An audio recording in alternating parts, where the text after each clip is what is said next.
Pak Teuku Zulkarnain. Assalamualaikum. Waalaikumsalam.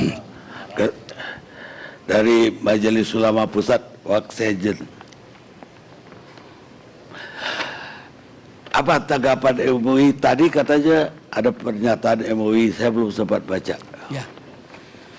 MUI banyak menerima pengaduan dari berbagai kalangan masyarakat mengenai kehebohan yang ditimbulkan oleh Gubernur Jakarta aktif sekarang. Dan pernyataan yang dikeluarkannya itu dengan pakaian dinas dan sedang berdinas yang dibiayai oleh uang rakyat. Maka banyak pengaduan-pengaduan seperti itu. MUI salah satu tugasnya himayatul ummah, menjaga umat. Dari pemikiran sesat, dari pemikiran yang keliru, atau dari tuduhan-tuduhan orang anti-Islam, anti-agama yang ingin merusakkan agama Islam. Itu tugas utama salah satu daripada Majelis Ulama Indonesia. Nah, setelah banyak laporan kita pelajari, kita ambil bukti-bukti, komisi pengkajian mengkaji dengan seksama. Kemudian berikut dengan komisi fatwa. Baru tadi pagi jam 10 kami mulai rapat membahas bukti-bukti yang telah dikumpulkan oleh komisi pengkajian dan komisi fatwa. Komisi pengkajian melaporkan transkrip daripada ucapan Gubernur Jakarta itu. Saya ingin cerita ini supaya Bapak Ibu semangat. Jadi enggak usah pikiran, nanti kalau enggak kepilih pasti Ahok programnya bubar. Enggak, saya sampai Oktober 2017. Jadi jangan percaya sama orang. Kan bisa aja dalam hati kecil Bapak Ibu enggak bisa pilih saya, ya kan? Dibohongin pakai surat Al-Maidah 51. Macam-macam itu. Itu hak Bapak Ibu. Jadi Bapak Ibu perasaan nggak bisa pilih nih karena saya takut masuk neraka, dibodohin gitu ya. Nggak apa-apa karena ini panggilan pribadi Bapak Ibu. Program ini jalan saja. Nah, kalimat ini ada dua yang disorot. Pertama, dibohongin pakai surat Al-Maidah 51. Kemudian dibodohin, gitu ya. Jadi dibohongin dengan dibodohi. Kalau ini pakai kata pakai, ini ada dua makna. Dibunuh pakai pistol. Itu ada dua makna. Pertama, pistolnya itu alat membunuh. Dan ada pelaku yang menggunakan pistol itu untuk membunuh. Jadi dua. Alatnya memang alat pembunuh, pelakunya pembunuh, seorang pembunuh. Dibunuh pakai pisau, digorok pakai pisau. Pisaunya memang alat menggorok. Yang kedua, ada orang pelaku penggorokan itu. Jadi ada dua. Nah, oleh karena itu Majelis Ulama memandang dikatakan dibohongin pakai surat Al-Maidah 51, maka berarti ada dua konsekuensi hukum yang harus dipikul oleh saudara Gubernur Jakarta, DKI Jakarta. Pertama, dia menuduh bahwa surat Al-Maidah 51 itu alat melakukan kebohongan. Yang kedua, ulama-ulama yang mengajarkan surah Al-Maidah 51 kepada umat Islam itu adalah pembohong. Ulama yang melakukan kebohongan. Jadi oleh karena itu Majelis Ulama Indonesia telah mengambil satu pendapat dan sikap keagamaan. Pendapat dan sikap keagamaan Majelis Ulama Indonesia. Bismillahirrahmanirrahim. Sehubungan dengan pernyataan Gubernur Provinsi DKI Jakarta Basuki Cahayapurnama di Kabupaten Kepulauan Seribu pada hari Selasa 27 September 2016 yang antara lain menyatakan, potongannya diambil, jadi jangan percaya sama orang. Kan bisa aja dalam hati kecil Bapak Ibu enggak bisa pilih saya, ya kan? Dibohongin pakai surat Al-Maidah 51, macam-macam itu. Itu hak Bapak Ibu. Jadi Bapak Ibu perasaan enggak pilih nih karena saya takut masuk neraka, dibodohin gitu ya. Yang telah meresahkan masyarakat. Maka Majelis Ulama Indonesia telah melakukan pengkajian, menyampaikan sikap keagamaan sebagai berikut. Pertama, nomor 1.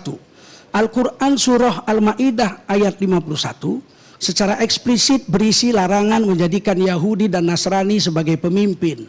Ayat ini menjadi salah satu dalil larangan menjadikan non-muslim sebagai pemimpin. 2. Ulama wajib menyampaikan isi surah Al-Maidah ayat 51 kepada umat Islam bahwa memilih pemimpin muslim adalah wajib. 3. Setiap orang Islam wajib meyakini kebenaran isi surah Al-Maidah 51 sebagai panduan dalam memilih pemimpin. 4. Menyatakan bahwa kandungan surah Al-Maidah 51 yang berisi larangan menjadikan Yahudi Nasrani sebagai pemimpin adalah sebuah kebohongan, hukumnya haram dan termasuk penodaan terhadap Al-Quran. 5. Menyatakan bohong terhadap ulama yang menyampaikan dalil surah Al-Maidah ayat 51 tentang larangan menjadikan non-muslim sebagai pemimpin adalah penghinaan terhadap ulama dan umat Islam. Berdasarkan hal di atas, maka pernyataan Gubernur DKI Jakarta dikategorikan 1. Menghina Al-Quran dan atau 2. Menghina ulama yang memiliki konsekuensi hukum. Untuk itu Majelis Ulama Indonesia merekomendasikan pertama, pemerintah dan masyarakat wajib menjaga harmoni kehidupan beragama, bermasyarakat, berbangsa dan bernegara. Kedua, pemerintah wajib mencegah setiap penodaan dan penistaan Al-Quran dan agama Islam dengan tidak melakukan pembiaran atas perbuatan tersebut. Ketiga, aparat penegak hukum wajib menindak tegas setiap orang yang melakukan penodaan dan penistaan Al-Quran dan ajaran Islam serta penghinaan terhadap ulama dan umat Islam sesuai dengan peraturan perundang-undangan yang berlaku. Keempat, aparat penegak hukum diminta proaktif melakukan penegakan hukum secara tegas, cepat, proporsional, dan profesional dengan memperhatikan rasa keadilan masyarakat agar masyarakat agar masyarakat memiliki kepercayaan terhadap penegakan hukum. Yang kelima, masyarakat diminta untuk tetap tenang dan tidak melakukan aksi main hakim sendiri serta menyerahkan penanganannya kepada aparat penegak hukum di samping tetap mengawasi aktivitas penistaan agama dan melaporkan kepada yang berwenang. Selasa 11 Oktober 2016, Ketua Umum Dr. Kiai Haji Ma'ruf Amin, Sekretaris Jenderal Dr. Haji Anwar Abbas, Magister Manajemen, Master Agama. Kesimpulan begini Pak Karni, penistaan terhadap agama, penodaan agama, kalau menurut 156A itu penodaan agama. Dan penghinaan simbol-simbol Islam sudah banyak terjadi di Indonesia. Dan secara bukti hukum sudah pernah berlaku di penjara beberapa orang. Sebut misalnya Arswendo Atmowiloto. Di zaman Orde Baru meletakkan Nabi Muhammad tokoh terpopuler nomor 11. Nomor 1 Pak Harto. Nomor 2 Nabi Muhammad. Pak Harto nggak bahagia dengan itu, dipenjarakan itu orang. Nah ternyata berhasil memenjarakan itu. Nah kita melihat ini dengan pernyataan yang dikeluarkan oleh Gubernur DKI yang belum masanya kampanye dan tidak ada orang mengkampanyekan ayat ini untuk memilih pasangan yang 3 itu. Kok tiba-tiba seolah-olah dihakimi bahwa para ulama sudah mengkampanyekan ayat ini untuk tidak memilih Ahok dan memilih salah satu dari 2 pasangan saingannya. Nah tentu ini harus diluruskan.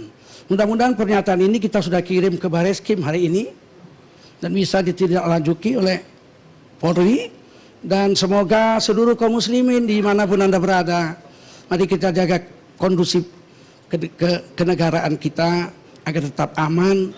Dan apa yang dilakukan Ahok soal niat kita tidak pernah tahu. Niatnya itu baik, kita tidak tahu. Nabi pun tidak tahu niat orang. Untuk urusan niat Nabi serahkan pada Allah. Kata Nabi, kami menghakimi yang zohir saja. Urusan niat bukan urusan kami. Maka polisi kami minta, Majelis Ulama minta untuk menghakimi ini, menghukum ini dengan yang zohir saja. Niatnya ngapain diurus-urus, siapa yang tahu niat? Nggak ada yang tahu niat. Dan ini menjadi pelajaran agar seluruh pejabat yang memakai uang rakyat jangan sembarangan menyakiti perasaan rakyat.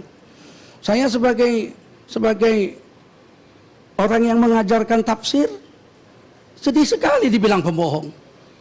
Sedih sekali dibilang pembohong. Nggak pernah kami bohong mengajarkan tafsir ini.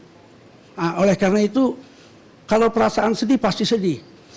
Untungnya dalam Islam itu kita disuruh taat kepada kesepakatan. Aufu bil uqud, tepati kesepakatan. Kalau menurut hukum Islam, Ahok ini dibunuh. Hukumnya dibunuh. Minimal dia diusir dari Indonesia. Diusir dari negeri ini. Itu di dalam surah ya Al-Maidah ayat 33 dan 34. Hukumnya itu an yuqattalu, dibunuh, au yusallabu, disalib. Tapi beliau kan sudah Enggak, minta maaf. ini dulu Pak Kari, ini hukum Islamnya. Atau dipotong kaki tangannya bersilangan. Ya. Atau dia diusir dari negeri ini. Ini hukum Islam. Kan kita tidak minta hukum Islam ini, kan kita mau hukum negara. Iya, memang kita. Nah, kemudian yang kedua, minta maaf. Minta maaf, kesalahan itu ada dua. Kalau saya dihina, kata Allah boleh, kalau saya disakiti, dizalimi, saya boleh melakukan dua langkah. Pertama, saya balas dengan kezaliman yang sesimpal, bimithlihi, atau saya ampunkan dosanya, saya dapat pahala. Kalau saya disakiti. Tapi kalau istri saya diperkosa, saya tidak bisa memaafkannya. Istri saya trauma dan saya trauma. Setiap saya pegang istri saya teriak, terlihat wajah pemerkosa istri saya itu. Tentu saya minta dihukum dengan hukuman yang setimpal. Kalau dalam Islam dia dihukum mati. Kalau di Indonesia dipenjara 20 tahun dan sebagainya. Kalau kesalahan itu kepada pribadi-pribadi Islam. Tapi kalau kesalahannya itu terhadap agama, menghina Allah, menghina Rasul, menghina Quran, itu hukumnya 3 aja tadi. Dibunuh, disalib, dipotong kaki tangannya bersilangan. Nah, yang keempat, diusir dari negeri ini. Nah, itu hukum Islam. Dia minta maaf, silakan minta maaf. Tapi konsekuensi hukum dia harus memikul. Akhirnya saya tutup dengan peribahasa Melayu. Tangan mencencang, bahu memikul. Orang jantan adalah orang yang berani memikul konsekuensi dari tindakan dan ucapannya. Orang pengecut akan mencari kambing hitam untuk menutupi kelemahan dan kelancangan.